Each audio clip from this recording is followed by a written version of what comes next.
Hello mga kasuki! For today's video ay nandito na naman nga ako sa aking routine everyday bilang isang nanay. Pagpasok ko nga sa aking CR ay napansin ko na marami na naman nga akong labahin na mga nakasampay. Kaya naman bago ko umpisahan ang aking paglalaba ay naligo na nga muna ang person.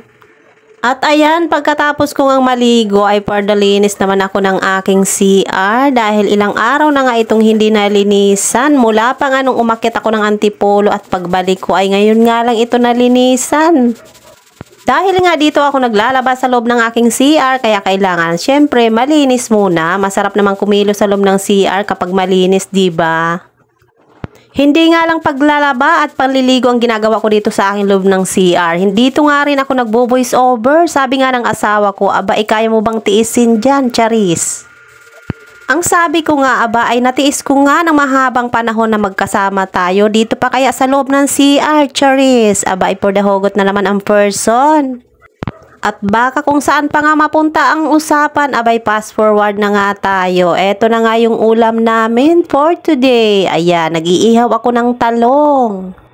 At yan nga niluluto kong ulam para nga yan sa hapunan namin. Dahil sa mga oras na yan ay tapos na rin naman ako maglaba. Kaya naman for the luto na ng ulam. Ayan, meron pang ang kapartner yan na daing.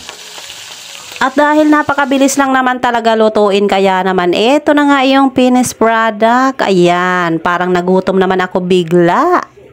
Sinamahan ko nga lang ng kamatis at sibuyas yan with bagoong. Kaya naman sabi ko nga sa asawa ko ay kumain na tayo. Siyempre dasal-dasal din muna bago kumain. Huwag kalimutang magpasalamat sa grasyang binibigay ni Lord.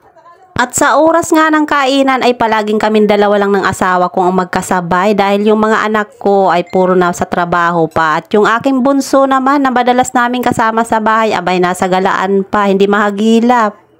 Natutuwa nga ako minsan kapag pumupunta ako sa ibang bahay tapos sabay-sabay silang kumakain. Pero dito sa amin, hindi namin magawa-gawa yan dahil may mga kanya-kanyang oras ang tao dito. Ito nga yung style namin dito sa bahay kapag oras na ng kainan. Kung nagutom ka na ay mauna ka nang kumain. Huwag mo nang antayin yung iba dahil kapag inantay mo na yon sigurado magugutom ka. Baka magkaroon ka na ng sakit na ulcer dahil kaaantay mo sa kanila.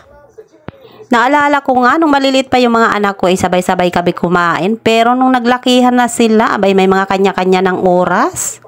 Kung ako nga lang ang masusunod ay hindi pa nga ako sasabay kumain dyan sa aking asawa. Mas gusto ko nga muna maghawak ng cellphone. Kaya lang dahil nga maghapon ako naglaba, hindi lang ako napagod, abay nagutom pa. Kaya eto, napilitan na akong kumain. Madalas nga itong asawa ko ay nagagalit sa akin. Ang tanong niya, bakit yung mga kasama natin dito sa bahay ay parang hindi nagugutom? Madalas daw siya lang ang kumakain, maya't maya daw siya gutom. Ang sabi ko nga sa kanya, abay wag ka nang magtaka. Sa dami ng gamot na iniinom mo, natural lang na maya't maya ka magutom. At habang kami ay kumakain, syempre nanonood din kami ng TV. Dahil alam nyo naman, itong aking asawa ay palaging TV ang kaharap nito. Pagdating ng hapon, kailangan manood ng balita. Minsan nga gusto ko siyang biruin na kunwari ay nabasag yung TV. Kaya lang baka atakein sa puso, ako po ay kasalanan ko pa, Charis. At syempre pagkatapos namin kumain, pahinga muna, upo-upo muna mga person. Aba, ang sarap naman ng buhay habang nakaharap sa TV. Sarap naman kasi talaga umupo kapag bagong kain, lalo na kung ganun kasarap yung ulam. Simple lang pero talagang mabubusog ka.